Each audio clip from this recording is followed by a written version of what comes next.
वस्तुतः शिव भगवान जो है ये मूल भगवान है, प्रजापति शिव कहा जाता है। इस शिव का स्वरूप ही बहुत दुर्घर्ष है। इसकी मूर्ति नहीं है, इसका रूप नहीं है, ये अज है, इसकी उत्पत्ति नहीं है, फिर भी है।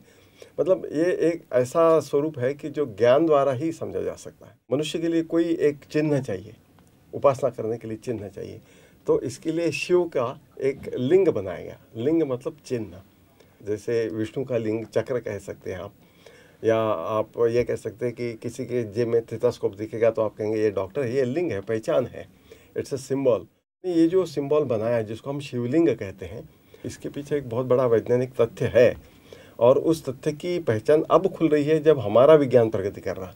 क्योंकि विज्ञान की जो शोध निकल रहे हैं, जो नई नई जानकारियाँ प्राप्त हो रही है, तब से ऐसा लगता है कि अरे ये तो हमारे पास में सिंबॉलिक रूप में, चिन्ह के रूप में, लिंग के रूप में उपलब्ध है। हमारे शास्त्रों में कहा गया था कि मनुष्य का एक वर्ष यह एक दिन के समान है, देव दिन, देवताओं का एक दिन। देवताओं के 12 वर्ष यानी एक कल्प होता है, 4 कल्पों का एक युग होता है, 4 युगों का एक चतुर्युग होता है, और ऐसे चतुर्युग जब कई हो जाते हैं तो ब्रह्मा का एक दिन होता है। और ब्रह्मा का एक दिन और ब्रह्मा की एक रात मिला के आदमी के रूप में हमारी जो काल गणना है वो है 3,456 करोड़ साल। ये काल गणना उन्होंने निश्चित की है। उन्होंने कहा कि इतने साल के बाद ही ये बिग बैंग थ्योरी होती है, और उन्होंने ये कहा था कि उस वक्त ये आकाश से एक बड़ा प्रचंड आग का गोला विस्फोटित हुआ। उसमें कहा कि एक ज्योति स्वरूप परमेश्वर प्रकट हुआ। अब ज्योति स्वरूप परमेश्वर यह एक बिग बैंग का ही स्वरूप था। बिग बैंग थियरी में कहते हैं कि अगर कुछ सेकंड का अंतर फर्क पड़ जाता, कुछ सेकंड अगर पहले होता या बाद में होता, तो सृष्टि की रचना संभव नहीं थी। और हमारे शास्त्र कहते हैं निश्चित 3,456 करोड़ साल के बाद ये स्थिति आती है। इस तरह से एक विस्फोट होता है, ज्योति पुरुष पैदा होता है, और वो जो ज्योति पुरुष है उसको शिव कहा गया है, वो प्रजापति शिव कहा जाता है।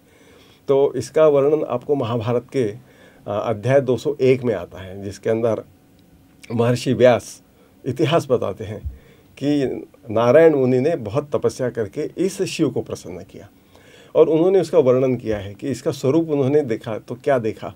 उन्होंने देखा कि यह अमूर्त है, इसकी मूर्ति नहीं दिखी। क्या दिखा ये बताना मुश्किल है, क्योंकि ये तो ज्ञान चक्षुओं से उन्होंने देखा। उन्होंने इसका वर्णन किया है कि ये सृजन करता है, पालन करता है, संहार करता है, यह स्वयं को ही प्रकट करता है, स्वयं की शक्ति को नियंत्रित करता है, स्वयं की शक्ति को प्रस्तुत करता है। और उन्होंने कहा कि इसको अज कहा गया है। इसके स्वरूप में उन्होंने कहा कि इसकी सफ़ेद जटाएं हैं, और इसका स्वरूप बड़ा दुर्घर्ष है, बड़ा भयानक है। इसके गले में सर्पों की मालाएं पहनी हुई हैं, और माथे पे चंद्रमा है।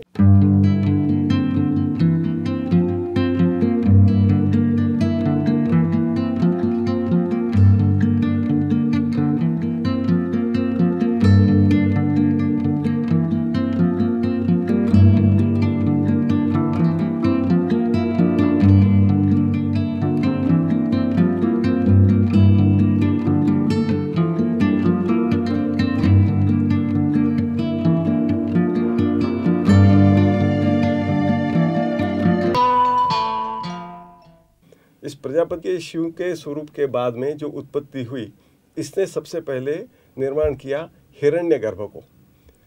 हिरण्यगर्भ अपने वेदों में कई बार आता है। इस हिरण्यगर्भ का नाम है भूताग्रज। किसी भी चीज़ की प्रथम शुरुआत, किसी भी जीव का पहला स्तर, ये इसको कहा जाता है हिरण्यगर्भ। उसका वर्णन किया कि ये सूत्रात्मा है, ये सूत्र के रूप में है, यह स्वयंभू है, स्वयं को ही निर्माण करता है। इसके कोई भिन्न लिंग नहीं होते, 1 से 2, 2 से 4, 4 से 8 होते रहता है। और यह प्राणी मात्र का पहला स्वरूप है, और हर प्राणी मात्र में ये विद्यमान रहता है। इस भूताग्रज को अपन डीएनए के साथ अगर कंपेयर करें, ये तो आजकल प्रस्थापित सत्य है कि डीएनए हर चीज़ में है, और ये नाश इसका होता नहीं, और ये स्वयं को ही अपने आप को निर्माण करते रहता है। 1 से 2, 2 से 4 होते रहता है, और पूरे वंश की विशेषताएं उस एक डीएनए के अंदर होती है। डीएनए का स्वरूप कैसा होना चाहिए, जो आज हम देखते हैं वो ऋषियों ने कैसे देखा, तो उसके लिए भी उन्होंने बहुत खोजें की। डीएनए का जो स्वरूप हमने देखा है वो मेरे ख्याल से 1953 में पहली बार साइंस ने देखा कि ये डीएनए इस तरह का होगा। ऐसे इसकी कल्पना किसी को थी नहीं, और ऐसे भी सामान्य आदमी को डीएनए का स्वरूप समझाना बड़ा मुश्किल है। अभी टीवी पे तो आप देख लेते हो, 3 डायमेंशनल पिक्चर आता है, मूवमेंट्स आती हैं, आपको पता चल जाता है। लेकिन जब तक ये नहीं था तब तक इसकी कल्पना की गई थी, जो स्पायरल स्टेयरकेस होती है ना, गोल जीना होता है, 2 गोल जीने आपस में गूंथने के बाद जो एक आकृति तैयार होती है वो डीएनए की आकृति। उन पुराने दिनों में इस रचना को हमारे ऋषियों ने देखा, ज्ञान चक्षु से देखा, प्रत्यक्ष तो दिख नहीं सकता। ज्ञान चक्षु से देखने के बाद में उनको लगा कि डीएनए का स्वरूप एक ये हेलिकल स्प्रिंग के नुआ है और ये खुद को निर्मित करते रहता है। और इसकी निर्मित हमारे शास्त्रों के अनुसार शिव भगवान ने की। प्रजापति शिव ने हिरण्यगर्भ को निर्माण किया। हिरण्यगर्भ प्रजापति ने निर्माण किया, इसलिए उन्होंने एक कल्पना की, एक पिंड बनाया। किसी भी चीज़ को बनाने के पहले एक पिंड बनता है। जैसे मूर्ति बनानी है तो मिट्टी का एक पिंड बनाया जाता है, पत्थर से मूर्ति तराशनी है तो एक बड़ा पत्थर का एक पिंड लिया जाता है। तो उन्होंने एक पिंड बनाया ऊपर से गोल करके, और उसके ऊपर उन्होंने कल्पना की कि शिव भगवान के आभूषण अगर सर्प है तो सर्प की लपेट अगर उसके ऊपर हम बताते हैं तो एक डीएनए का एक मॉडल उसके ऊपर तैयार हो जाता है। और अगर कॉम्प्लेक्स डीएनए, कॉम्प्लेक्स स्ट्रक्चर बताना है तो सर्प युगल भी उन्होंने कल्पना की थी कि सर्प युगल भी हो सकता है जो डबल हेलिक्स के रूप में उसके पे दिख जाएगा। अब उन्होंने कहा कि यह मूल आकृति है, यह मूल चीज़ है और यह भूताग्रज है, इसी से सृष्टि का प्रादुर्भाव होता है। शास्त्रों ने अपनी तरह से इसका बखान किया, लेकिन जो आज हमारे विज्ञान कहता है वो भी ये कहता है कि ये जो डीएनए है ये एक धागे के समान होता है। इतना सूक्ष्म है कि वो तो आँख से तो दिखना असंभव है। धागे के समान होता है, एक से दूसरा उत्पन्न होते रहता है, दूसरे से तीसरा, तीसरे से चौथा, ये बढ़ते रहता है, ये नष्ट नहीं होता। चीज़ नष्ट हो जाएगी लेकिन उसका डीएनए कहीं न किसी रूप में कायम रहता है। अक्षर है, इसका कभी क्षरण नहीं होता। तो ये जितनी भी विशेषताएं उन्होंने कही है डीएनए के लिए, वो डीएनए की विशेषताएं हमारे शास्त्रों में हिरण्यगर्भ के लिए या भूताग्रज के लिए की थी। तो इस पर से ऐसे लगता है कि जो हमारी शिवलिंग है ये मात्र एक चिन्ह नहीं है, इसके पीछे कुछ ऋषियों की सोच है, कुछ वो एक समाज को या सामान्य लोगों को कुछ एक संदेश देना चाहते हैं कि इस तरह से भूत सृष्टि है, इसका सूक्ष्मतम स्वरूप आप इस रूप में देख सकते हैं।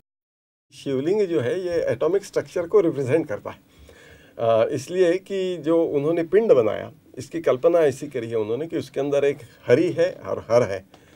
हरि मतलब हम जिसको विष्णु कहते हैं, हर यानी शिव भगवान है।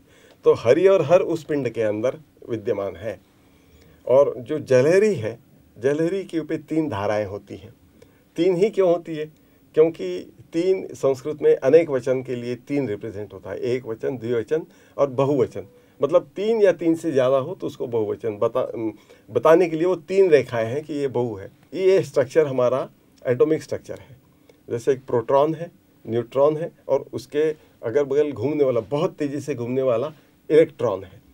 तो आप कल्पना करिए, जो हमारे ऋषियों ने कल्पना की कि इस पिंड के अंदर हरि है, हर है और ब्रह्मा है जो जलहरी के रूप में इनके अगल बगल घूमते रहता है।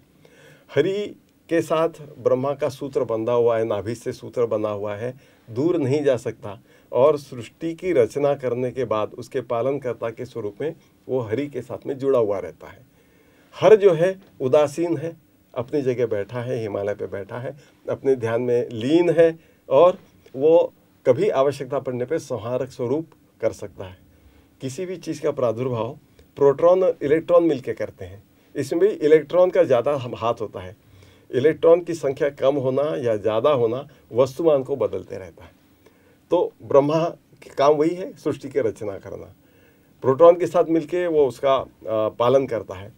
हर जो है वो ध्यानस्थ बैठा हुआ है, उसके अंदर उसकी शक्ति है। तो न्यूक्लियस में न्यूट्रॉन जो ध्यानस्थ बैठा है, जो हर का स्वरूप है, उसके न्यूक्लियस में बहुत ज़्यादा शक्ति है, जो एटॉमिक फ्यूजन कहते हैं, एटॉमिक एनर्जी कहते हैं। इस न्यूट्रॉन के न्यूक्लियस को ब्रेक करने के बाद ही आती है। तो उसकी कल्पना भी हमारे ऋषियों ने ऐसी करी है कि शिव के अंदर शक्ति तत्व है।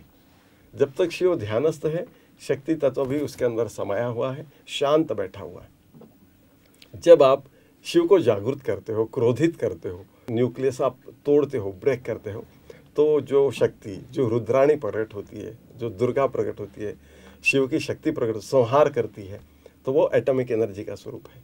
शिव भगवान के साथ में जो रुद्र शक्ति है, जिसको हम रुद्राणी कहते हैं, वो शिव के अगल बगल रहती है।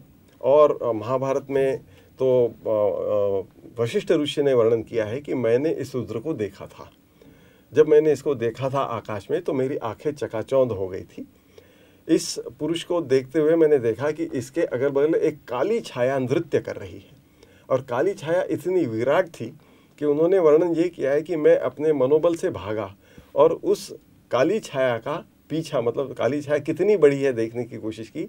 उनका कल्पांत तक मैं दौड़ता रहा, लेकिन इस काली छाया का मुझे शिखा और नीचे पैर का नाखून नहीं दिख सका।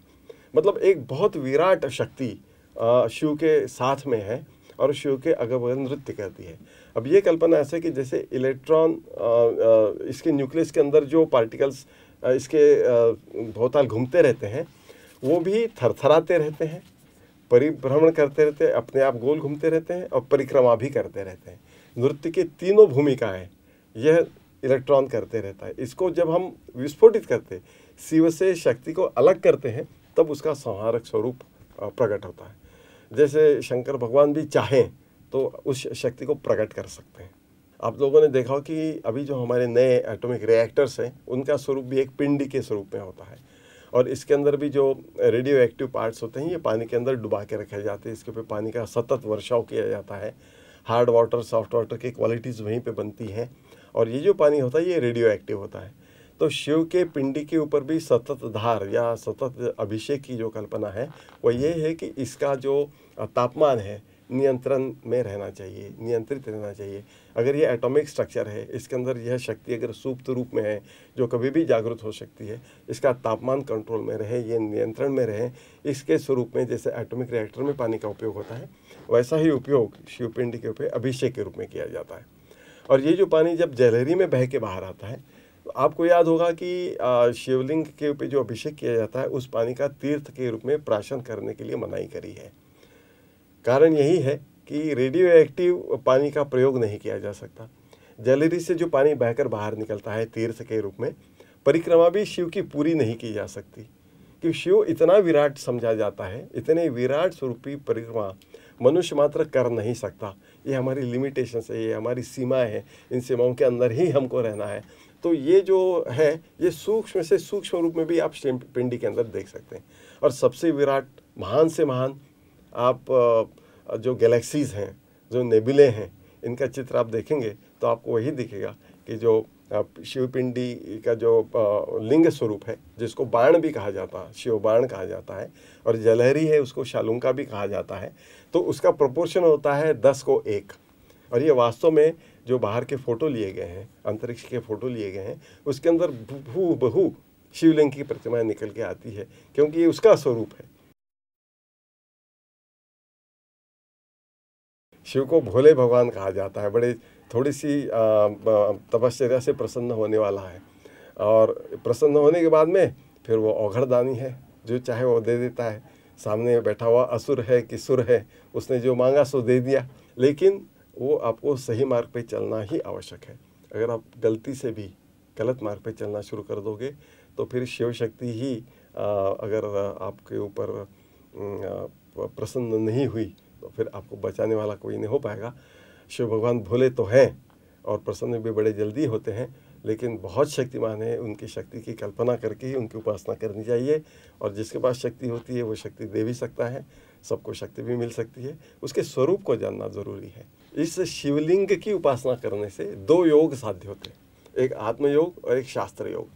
आत्मयोग का मतलब है ब्रह्मा और जीव, इसके ऐक्य का अपरोक्ष ज्ञान। तो शास्त्र योग में जीव और ब्रह्म का प्रत्यक्ष ज्ञान है। आप इसको ले सकते हैं, जो अपरोक्ष ज्ञान है उसको आप गायत्री कहिए, और जो प्रत्यक्ष ज्ञान है उसको आप सावित्री कह लीजिए। तो गायत्री सावित्री की एक जगह अगर कहीं उपलब्धि हो सकती है तो शिव भगवान के पास में है, क्योंकि ये महाकाल का स्वरूप है और काल पे भी नियंत्रण करने वाली शक्ति है। गायत्री की प्रेरणा है, मतलब गायत्री के principles, pure science and applied science का कॉम्बिनेशन अगर आपको कहीं देखना है, गायत्री प्योर साइंस है अप्लाइड साइंस सावित्री है, आत्मयोग प्योर साइंस है, शास्त्र योग अप्लाइड साइंस है। इनका अभ्यास आप एक ही जगह कर सकते हो अगर आप शिवलिंग करें, आप उपासना करोगे। शिवलिंग की उपासना आप दो स्वरूप में करोगे ना, एक तो सूक्ष्म से सूक्ष्म और विराट से विराट में उसकी उपस्थिति एक, और सृष्टि का प्रादुर्भाव जिससे तैयार हुआ उसका एक मॉडल उसके रूप में दो।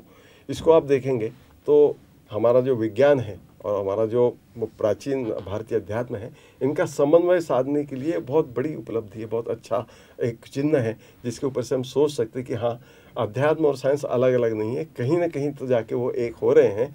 इनके आपस में एक दूसरे के संदेश भी दिए जा सकते हैं। ज़रूरत है हमारे थोड़े सोचने की, हमारे ज्ञान चक्षुओं को विकसित करने की, पढ़ाई करने की, रिसर्च करने की। अगर ये करें तो कई अन्य चीज़ें इसके अंदर से निकल के आ सकती हैं।